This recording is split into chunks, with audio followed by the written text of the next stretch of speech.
الحمد لله رب العالمين وصلى الله وسلم وبارك على نبينا محمد وعلى آله وأصحابه أجمعين. أما بعد، فهذه الليلة هي ليلة الخامس من شهر ذي القعدة عام 1435 من هجرة النبي صلى الله عليه وسلم. ندخل في الدرس الرابع عشر من كتاب الأصول الثلاثة للإمام محمد بن عبد الوهاب رحمه الله تعالى. Nous sommes 31 août 2014 et nous entrons incha'Allah ta'ala ce soir dans le 14e cours. On est le 30 août, et on entre dans le 14e cours des trois fondements et leurs preuves de l'auteur Muhammad ibn Abdul Wahhab rahimahullahu ta'ala. Et nous sommes en train de parler du deuxième degré de la religion, qui est al-iman. Et on a pu voir que al-iman, c'est-à-dire la foi, c'est un ensemble de croyances, d'actes et de paroles. La foi augmente lorsque l'individu obéit à Allah, accroît, et la foi diminue lorsque l'individu désobéit à Allah subhanahu wa ta'ala. On a également vu que la foi est composée de 70 et quelques branches. La plus grande étant, Ibrahim, de dire la ilaha illallah. Et la plus basse,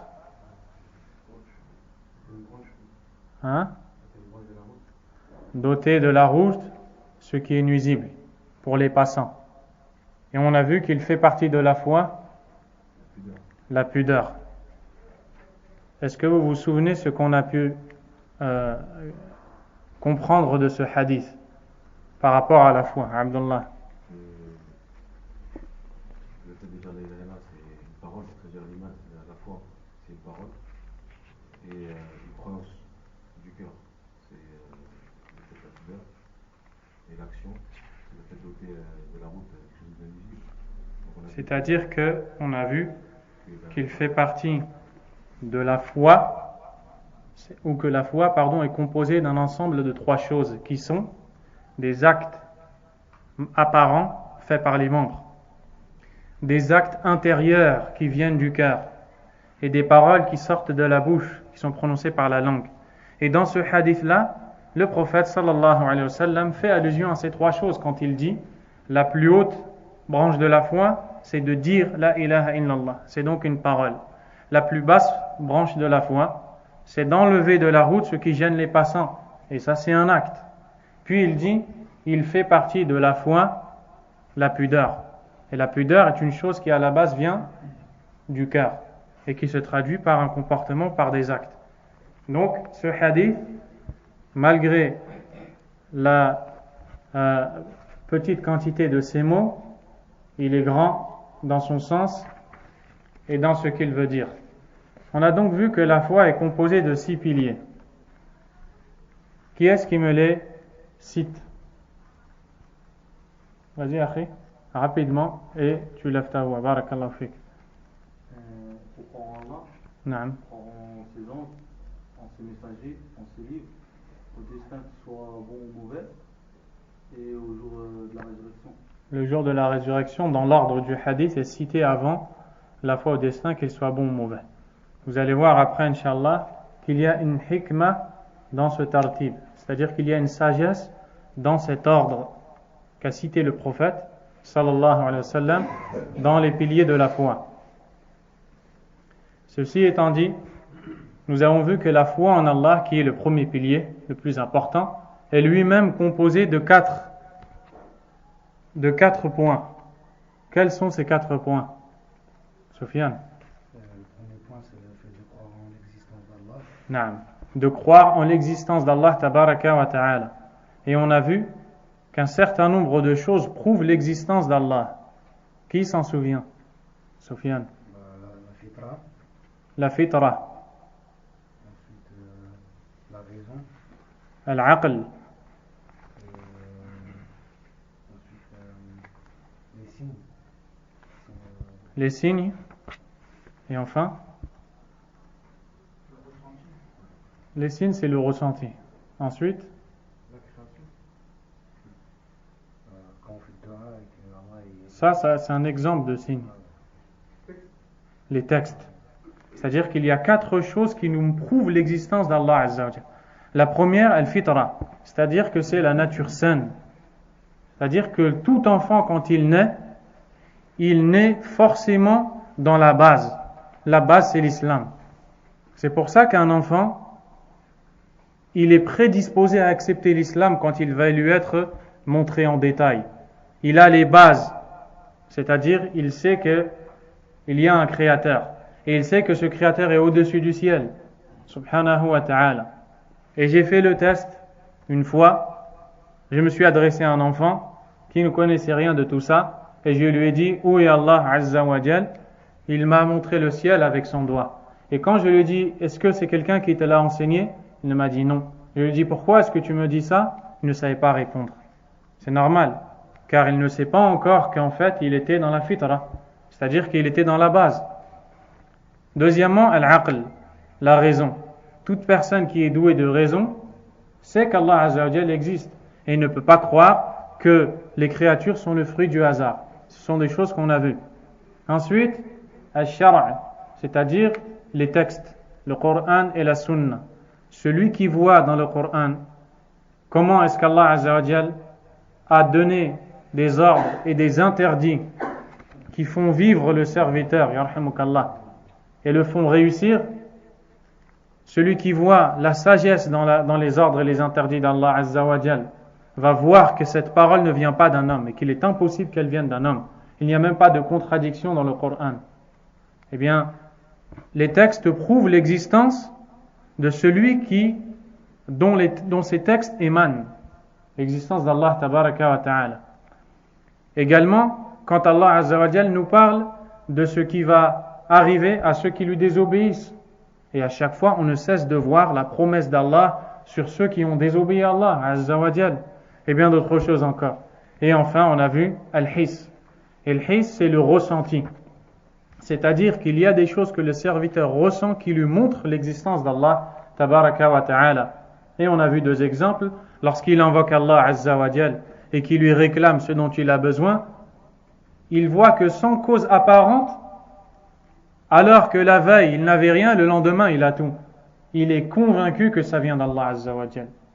Deuxièmement, les signes des prophètes, comme le bâton de Moussa alayhi salam et les miracles de tous les prophètes, comme Isa alayhi salam qui guérissait les lépreux ou qui redonnait la vie aux morts, et le miracle de Muhammad sallallahu alayhi wa sallam qui est Al-Qur'an. Naam.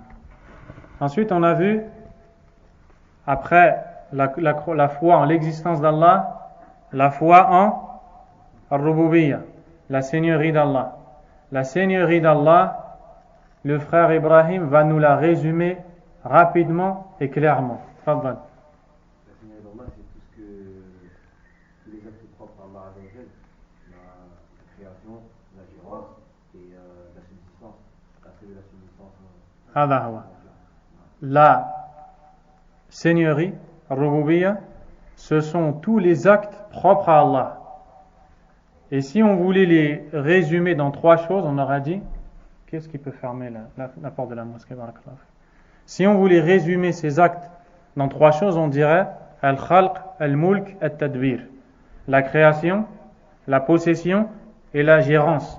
C'est-à-dire qu'Allah tabaraka wa ta'ala est le créateur de toutes choses, le possesseur de toutes choses et le gérant de tout ce qui se passe, subhanahu wa ta'ala.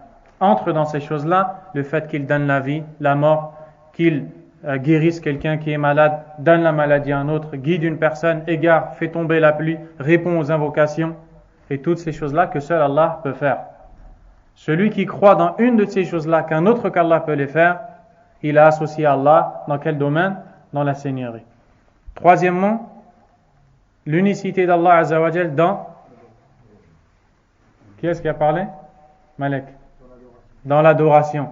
C'est-à-dire qu'il faut croire que le seul qui mérite l'adoration est Allah tabaraka wa ta'ala. Il n'a aucun associé dans tout cela. Donc celui qui voue une adoration à un autre qu'Allah n'est pas un croyant. Nous sommes en train d'étudier ce qu'est la foi. Et celui qui adore un autre qu'Allah Azza wa Jal, la foi n'est pas dans son cœur.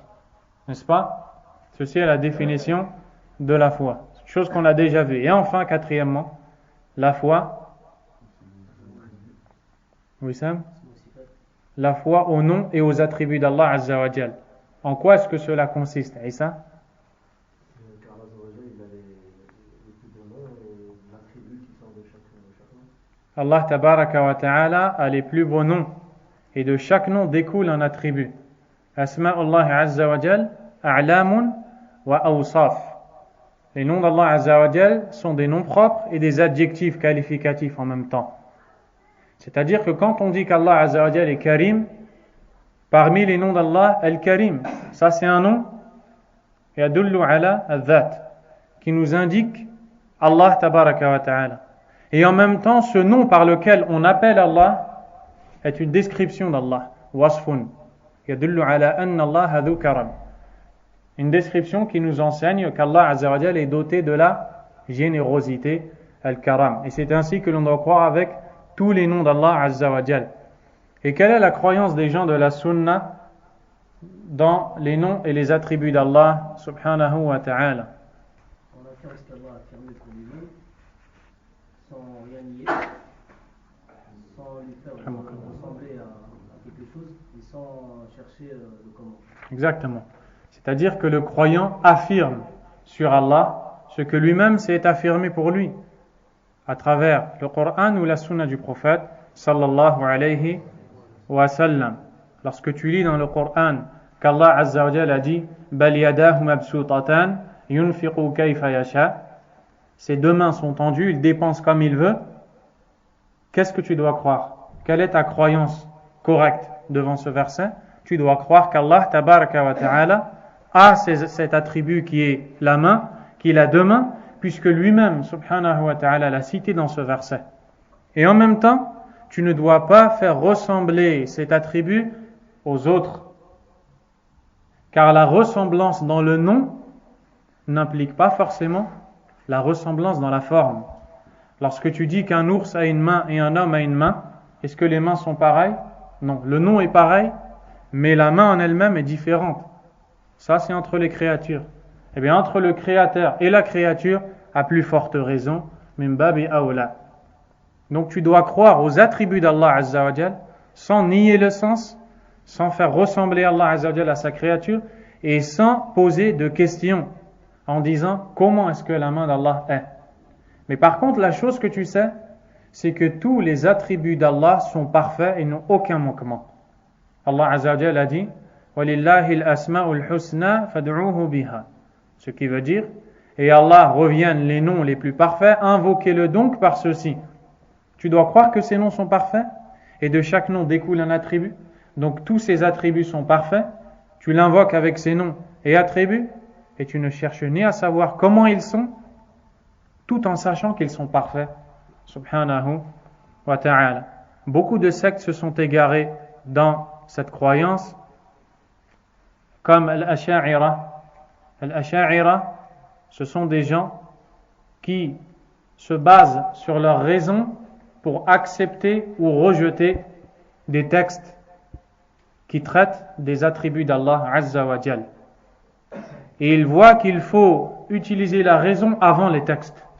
Wal'iyadhu billah. Ô combien est loin cet égarement. À cause de ça, ils ont nié la plupart des attributs d'Allah Azza wa Jal et en ont affirmé moins d'une dizaine. Et ces attributs qu'ils ont affirmés, ils l'ont affirmé en se basant sur leur raison, non pas sur les textes. Wal'iyadhu billah. Mais la question de Sha'ira est vaste et ce n'est qu'à titre d'exemple. Il y a Al-Jahmiyya.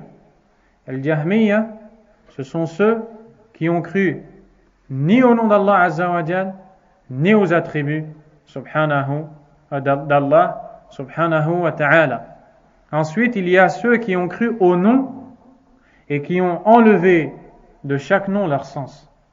Tous ces gens-là sont égarés. Quant aux gens de la sunna, ils disent, nous croyons au nom aux attributs d'Allah Azza wa Jal que nous avons lus dans le Coran et dans la Sunna, car c'est Allah qui nous les a donnés. Nous y croyons sans pour autant chercher à savoir comment ils sont, tout en affirmant qu'ils sont parfaits et n'ont aucun manquement, contrairement à ces créatures, sans nier ni le nom et ni le sens, et sans faire d'illustration, at-tamthil, c'est-à-dire de dire la main d'Allah est comme ceci, la main d'Allah est comme cela, en donnant un exemple. Toutes ces choses-là sont interdites. Voici la foi au nom et aux attributs d'Allah subhanahu wa ta'ala. Et entre dans la foi au nom d'Allah subhanahu wa ta'ala de les mettre en pratique. De les mettre en pratique. Car chaque nom d'Allah pousse à mettre en pratique une ou plusieurs actions. Par exemple, celui qui sait qu'Allah subhanahu wa ta'ala a parmi ses noms As-Sami', duquel découle l'attribut As-Sam', c'est-à-dire celui qui est audient, il entend tout. Donc il a l'attribut de l'ouïe, il entend. Comment est-ce qu'il va mettre en pratique ce nom? Il ne va dire que ce qui plaît à Allah, car il sait qu'Allah est Sami' subhanahu wa ta'ala, et ainsi pour tous les noms. Voici la foi au nom d'Allah subhanahu wa ta'ala et la foi en Allah. Le deuxième pilier de la foi, al-iman bil malaika, c'est la foi aux anges. Les anges sont des créatures d'Allah tabaraka wa ta'ala. Le Cheikh Mohammed ibn Salih al-Uthaymin rahimahullah a dit: الملائكة عالم غيبي مخلوقون عابدون لله تعالى وليس لهم من خصائص الربوبية والألوهية شيء خلقهم الله تعالى من نور ومنحهم الانقياد التام لأمره والقوة على تنفيذه قال الله تعالى ومن عنده لا يستكبرون عن عبادته ولا يستحسرون يسبحون الليل والنهار لا يفترون. Le Cheikh dit: les anges, c'est un monde invisible. Ils sont créés, ils sont soumis à l'adoration d'Allah Azza wa Jal. Ils n'ont aucune particularité de la seigneurie ni de l'adoration. Ils sont donc des créatures d'Allah Azza wa Jal. Ils sont invisibles. Ils sont créés, ils ne sont donc pas créateurs. Ils adorent Allah, ils n'ont donc pas le droit à l'adoration. Ils n'ont aucune particularité ni de la seigneurie, ni du droit à l'adoration. Allah Azza wa Jal les a créés à partir de lumière. Il a créé les hommes à partir de terre, les anges à partir de lumière et les djinns à partir de feu sans fumée. Allah Azza wa Jal les a favorisés par le fait qu'ils se soumettent à son ordre, subhanahu wa ta'ala, sans lui désobéir. Et ils sont prompts et rapides dans l'obéissance d'Allah, subhanahu wa ta'ala. Le Cheikh a cité un verset dans la traduction approximative A: et ceux qui sont auprès de lui ne s'enflent pas d'orgueil devant son adoration, ni ne se lassent. Ils proclament de nuit et de jour la gloire de leur Seigneur sans jamais se fatiguer ni se lasser. Ici, Allah Azza wa Jal parle des anges et nous dit que les anges adorent et obéissent à Allah tabaraka wa ta'ala de nuit et de jour de façon constante sans jamais se lasser. Leur nombre est très grand et seul Allah tabaraka wa ta'ala le connaît. Ainsi, on ne peut pas estimer le nombre des anges. Mais ce qu'on sait, c'est qu'ils sont très nombreux.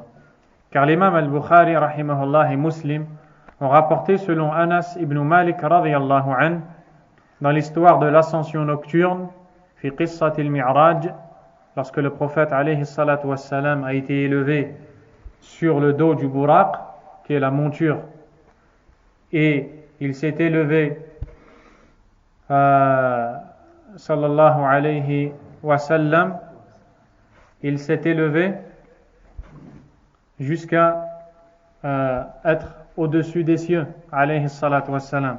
Et dans cette histoire, le prophète a dit que قال رحمه الله رفع له البيت المعمور في السماء يصلي فيه كل يوم 70,000 ملك إذا خرجوا لم يعودوا إليه آخر ما عليهم. Il dit, rahimahullah ta'ala, comme cela rapporté chez le Bukhari, que lorsque le prophète alayhi salatu wassalam a fait cette ascension nocturne, on l'a élevé et on a élevé au-dessus de lui la maison habitée. Et cette maison, c'est une maison qui est comme une Kaaba pour les anges et qui se trouve au-dessus de la Kaaba dans le ciel. Et à chaque jour, il y a 70 000 anges qui entrent dans cet endroit et qui en sortent sans jamais revenir. Donc, vous pouvez vous imaginer combien est grand le nombre d'anges. Ensuite, le cheikh dit que la foi aux anges implique de croire en 4 choses. Qu'est-ce que la foi aux anges? C'est de croire en 4 choses. La première, l'imanu, la foi en leur existence. La deuxième, l'imanu biman alimna ismahu minhum bismih, ka Jibril. La foi au nom de ceux dont nous connaissons les noms. Quant à ceux dont on ne connaît pas les noms, on y croit de façon générale. Donnez-moi quelques noms d'anges que vous connaissez. Jibril alayhi salam, Mikaïl, Israfil. Bientôt, ça va devenir compliqué. Malakul Maut, l'ange de la mort. On ne connaît pas son prénom. Abdullah. Malik. Munkar et Nakir. هذه فائدة أنا لا أعرفها. خازن جهنم مالك. الجنة ما شاء الله. طيب alhamdulillah yakfi. Donc tous ces anges-là, nous devons croire en leurs noms. Et ceux dont on ne connaît pas les noms, on y croit de façon générale. On sait que des anges existent et qu'ils ont une mission. Troisièmement, al-imanu bima alimna min sifatihim ka sifati Jibril. فقد أخبر النبي صلى الله عليه وسلم أنه رآه على صفته التي خلق عليها وله 600 جناح قد سد الأفق. La croyance en la description physique que l'on connaît de ces anges, à l'image de Jibril alayhi salam. Le prophète sallallahu alayhi wa sallam nous informe qu'il l'a vu sous sa vraie forme, sous laquelle Allah azza wa jal l'a créé. Combien est-ce qu'il avait d'ailes? 600 ailes, avec lesquelles il recouvrait l'horizon. Alayhi salam. Donc ça, on doit y croire. Et nous devons croire aussi que l'ange a la capacité de prendre l'apparence humaine. Un ange peut venir marcher sur terre avec la forme d'un homme. Nous, on ne sait pas que c'est un ange, mais c'est possible. Comme Jibril alayhi salam, qui est venu au prophète sallallahu alayhi wa sallam sous la forme d'un homme.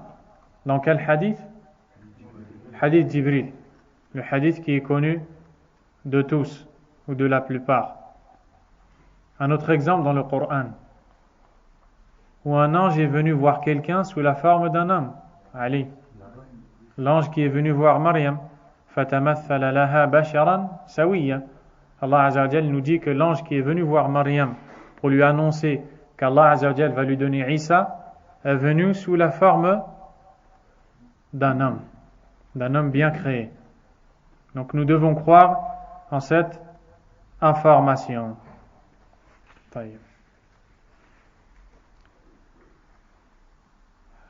Et aussi les anges qui ont été envoyés par Allah Azza wa Jal vers Ibrahim alayhi salam et ceux qui ont été envoyés vers le prophète Lut alayhi salam sont tous venus sous l'apparence humaine.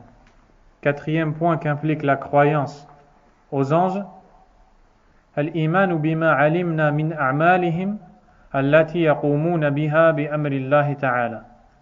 La croyance, la foi aux actes des anges dont nous connaissons les actes. كتسبيحه والتعبد له ليلا ونهارا بدون ملل ولا فتور. Comme le tasbih, nous savons que les anges disent Subhanallah, Subhanallah, Subhanallah et qu'ils adorent Allah Azza wa Jal de jour comme de nuit sans jamais se lasser ni en avoir marre. Et certains parmi eux ont des actions que seuls eux font. Par exemple, Jibril alayhi salam. Qu'est-ce que fait Jibril?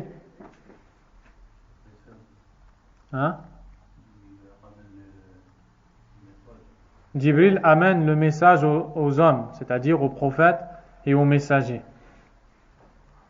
Ou encore Mikaïl. Mikaïl alayhi salam, c'est celui qui est chargé de s'occuper de la tombée de la pluie ainsi que la poussée des plantes. Et Sarafil, est celui qui est chargé de souffler dans la trompe pour annoncer le jour dernier.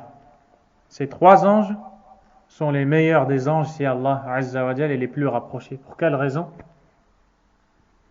L'imam Ibn al-Qayyim rahimahullah ta'ala l'a dit, car ces trois anges s'occupent d'un domaine des domaines de la vie. Jibril alayhi salam est chargé d'amener la révélation aux créatures, aux prophètes. Avec la révélation, qu'est-ce qui vit? Les cœurs vivent. Et sans la révélation, les cœurs sont morts. C'est une sorte de vie. C'est d'ailleurs la meilleure. Israfil alayhi salam, Mikaïl, est chargé de faire tomber la pluie. Et donc, qu'est-ce qui se passe? Il y a la vie, la poussée des plantes, et avec l'eau, tout le monde vit sur terre. Il s'occupe de la vie qui est sur terre. Et Mikaïl va souffler dans la trompe, donc, Israfil, donc,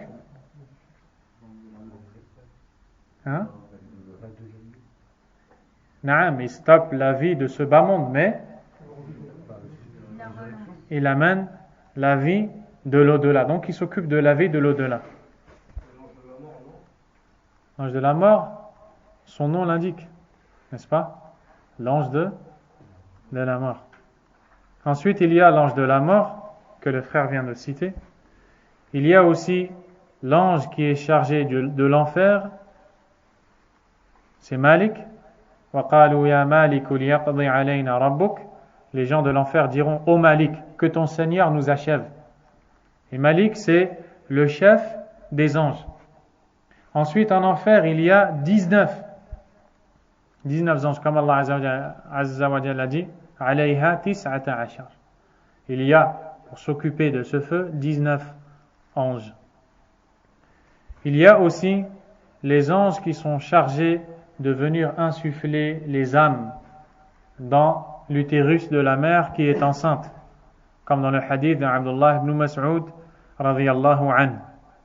Parce que le prophète alayhi salatu wassalam nous enseigne que 120 jours après la grossesse de la mère, il y a un ange qui est chargé d'insuffler l'âme dans le corps du fœtus et tout ce qui est cité dans le hadith.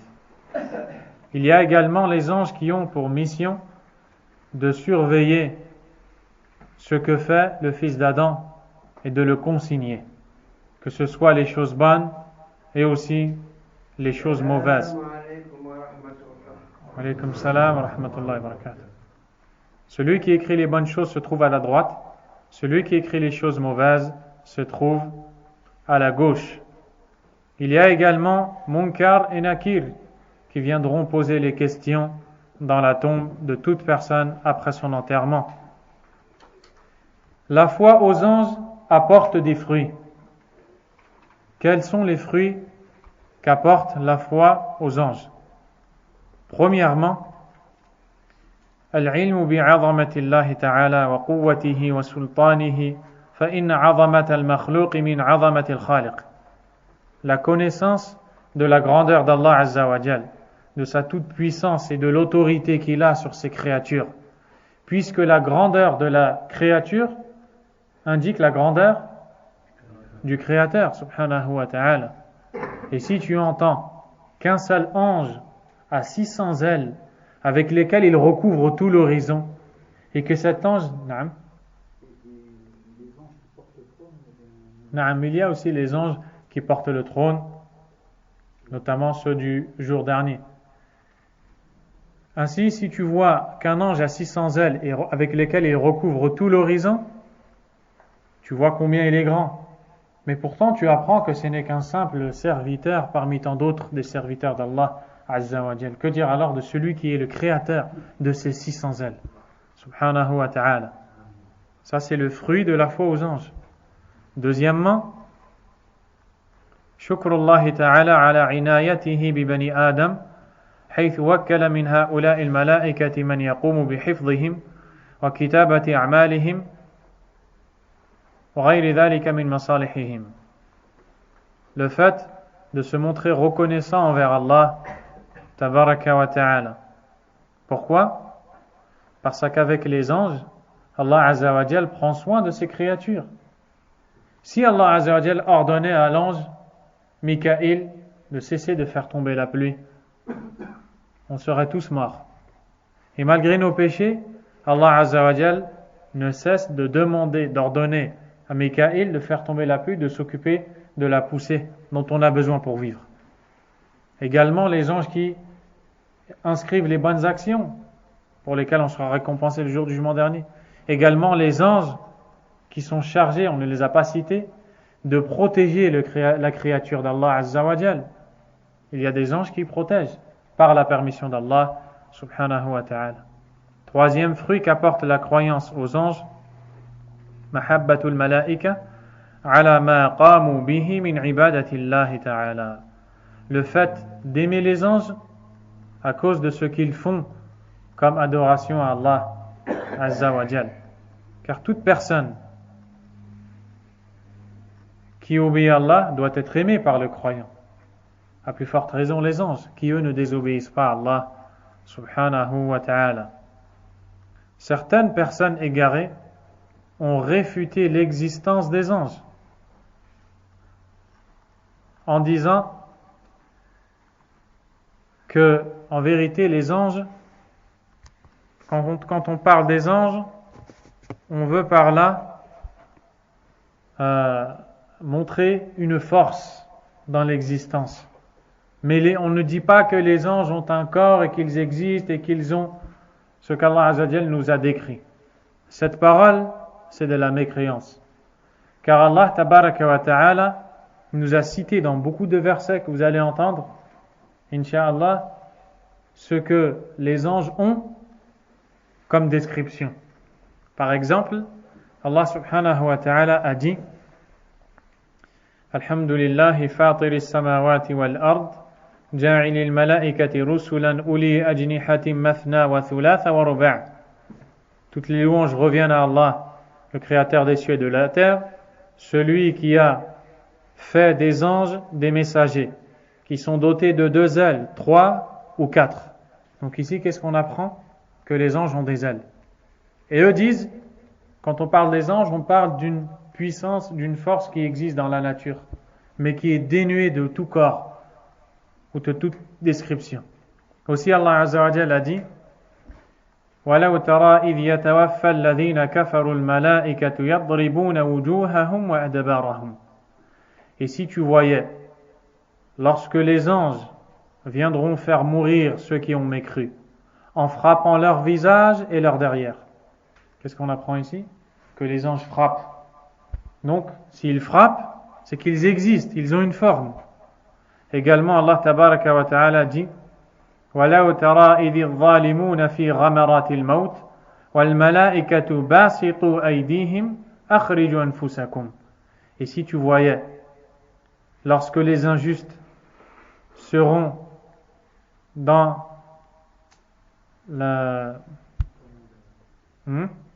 l'agonie. Si tu voyais lorsque les injustes seront à l'agonie de la mort, et les anges tendront leurs mains en disant sortez de vos corps. Donc les anges ont des mains. Également Allah Azza wa Jalla a dit hatta idha fuzzi'a an qulubihim qalu madha qala rabbukum qalu al-haqqa wa huwa al-aliyyul kabir. Allah Azza wa Jalla dit ce qui veut dire jusqu'à ce que quand on enlèvera la peur de leur cœur, ils diront qu'est-ce que votre Seigneur a dit? Les autres répondront il a dit vrai, et certes c'est lui le très haut, le très grand. Dans ce verset, Allah Azza wa Jalla parle des anges qui sont élevés et qui entendent ce qu'Allah Azza wa Jalla a décrété.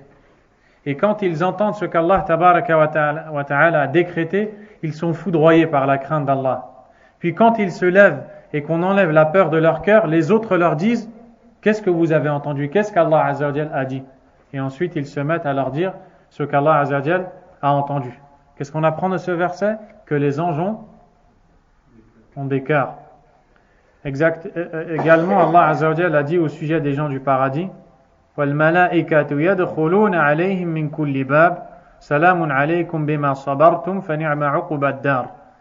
Au sujet des gens du paradis, et les anges entreront auprès d'eux par toute porte. Donc s'ils entrent auprès d'eux par toute porte, c'est bien qu'ils existent, pour leur dire paix sur vous pour votre patience. Ô combien est magnifique votre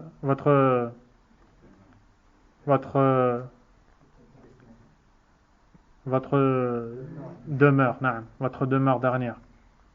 L'imam al-Bukhari rahimahullah a rapporté selon Abu Huraira que le prophète sallallahu alayhi wa sallam a dit إذا أحب الله العبد نادى جبريل إن الله يحب فلانا فأحبه فيحبه جبريل فينادي جبريل في أهل السماء إن الله يحب فلانا فأحبوه فيحبه أهل السماء ثم يوضع له القبول في الأرض. Ce qui veut dire, quand Allah aime le serviteur, il appelle Jibril pour lui dire Allah aime un tel, aime-le donc. Jibril se met donc à l'aimer. Puis il appelle les habitants des cieux pour leur dire Allah aime un tel, aimez-le donc. Ils se mettent à l'aimer. Puis on lui donne l'acceptation sur terre, c'est-à-dire qu'il est aimé par les gens pieux sur terre. Donc les anges sont là, ils existent, ils aiment, ils ont des cœurs, ils ont des mains, ils ont des ailes. Et nombreux sont les versets dans ce sens. Troisième pilier de la foi, al-imanu bil-kutub, la foi au livre d'Allah subhanahu wa ta'ala. Et le mot kutub est le pluriel de kitab. Le mot kitab lui-même signifie maktoub, c'est un écrit, quelque chose qui est écrit. Tout comme le mot ilah signifie ma'louh, tout comme le mot firash signifie mafrouch. Il y a deux formes qui veulent dire la même chose. La forme qu'on appelle fi'al et l'autre qu'on appelle maf'oul. Et chaque mot qui va ressembler à cette forme, une de ces deux formes, a le même sens. On dit kitab ou maktoub pour parler d'un livre qui est écrit. On dit firash ou mafrouch pour parler d'un lit sur lequel on s'allonge. On dit ilah ou ma'louh pour parler de la divinité qui est adorée.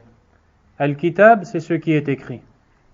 Et ce qui est voulu par la foi au livre, à l'écrit, ce sont les livres qu'Allah Azza wa Jalla a révélés par l'intermédiaire de ses messagers en miséricorde pour les créatures et afin de les guider, afin qu'ils arrivent à la réussite dans ce bas monde et dans l'au-delà. La croyance au livre implique également 4 choses. C'est-à-dire que quand on dit croire au livre, cela implique de croire en 4 choses.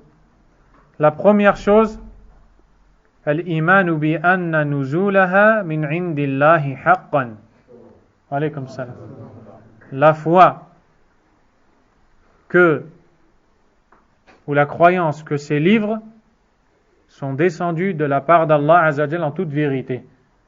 Certains disent qu'ils sont la créature d'Allah et qu'ils ne sont pas la parole d'Allah Azza wa Jal.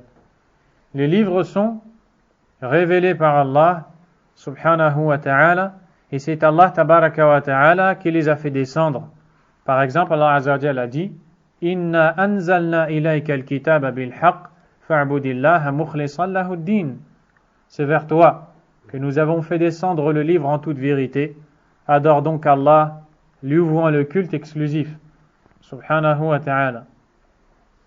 Le deuxième point qu'implique la croyance au livre, al-imanu bima alimna ismahu minha bismih, quel Qur'an alladhi nazala ala Muhammadin sallallahu alayhi wa sallam. La foi aux livres dont on connaît le nom par leur nom, tels que le Qur'an, ou bien al-Tawrah, ou bien al-Injil, al-Tawrah qui est révélé à Moussa, al-Injil qui est révélé à Isa alayhi salam, et encore al-Zabour qui est révélé à Daoud alayhi salam. Quant aux livres dont on ne connaît pas les noms, on doit croire en leur existence et leur révélation de manière globale. Troisièmement, تصديق ما صح من أخبارها كأخبار القرآن وأخبار من لم يبدل أو يحرف من الكتب السابقة. Croire en la véracité des informations des livres.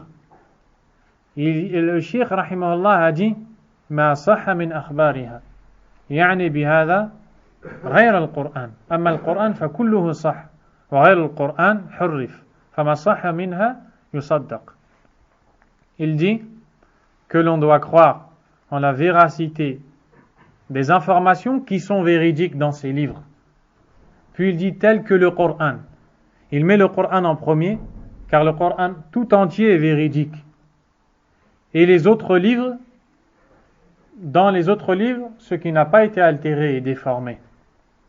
Donc quand il dit qu'on doit croire en la véracité, quand il parle du Coran, c'est tout le livre. Quand il parle des autres livres, c'est ce que le Coran a approuvé. Quant au reste, on ne sait pas. الرابع العمل بأحكام ما لم ينسخ منها والرضا والتسليم به سواء فهمنا حكمته أم لم نفهمها. Quatrièmement, la mise en pratique des règles religieuses que l'on trouve dans ces livres. Si on parle du Coran, on parle de toutes les règles religieuses du Coran, tous les ordres et les interdits du Coran. Si on parle des autres livres, on parle de ce que le Coran a approuvé. Comprenez? C'est-à-dire qu'on ne va pas chercher dans les autres livres. Car les autres livres ont été falsifiés, ils ont été altérés. Et donc, le faux est mêlé au vrai. Ce qu'il y a de faux dans ces livres, le Coran l'a réfuté et l'a rejeté. Et ce qu'il reste de vrai, on le trouve dans le Coran. Donc on n'a plus besoin de ces livres. C'est pour ça que quand le prophète sallallahu alayhi wa sallam a vu Omar radiyallahu anhu avec des feuillets, des livres anciens, il lui a dit لو كان موسى حيا لما وسعه إلا اتباعي. Il s'est énervé et lui a dit si Moussa était vivant, il aurait dû me suivre. Il n'aurait pu que me suivre. C'est-à-dire que même Moussa, s'il était vivant, à l'époque de Mohammed alayhi salatu wassalam, il ne devrait pas suivre la Tawra qui lui a été révélée, mais il devrait suivre le Coran, car le Coran a abrogé les autres livres. Muhaiminan alayhi ay nasikhuha. Le Cheikh a cité d'ailleurs ce verset où Allah Azza wa Jalla a dit وأنزلنا إليك الكتاب بالحق مصدقا لما بين يديه من الكتاب ومهيمنا عليه. Et nous avons fait descendre vers toi le livre en toute vérité, c'est le Coran, qui atteste de la véracité des livres l'ayant précédé et qui prend le dessus sur eux, qui prévaut sur eux. C'est-à-dire que le Coran abroge les autres livres. C'est donc le Coran qui doit être suivi. فلا يجوز العمل بأي حكم من أحكام الكتب السابقة إلا ما صح منها أو أقره القرآن. Ainsi, on ne doit mettre en pratique que les règles du Coran, sauf les règles des autres livres que le Coran a approuvées. Donc notre base n'est rien d'autre que le Coran.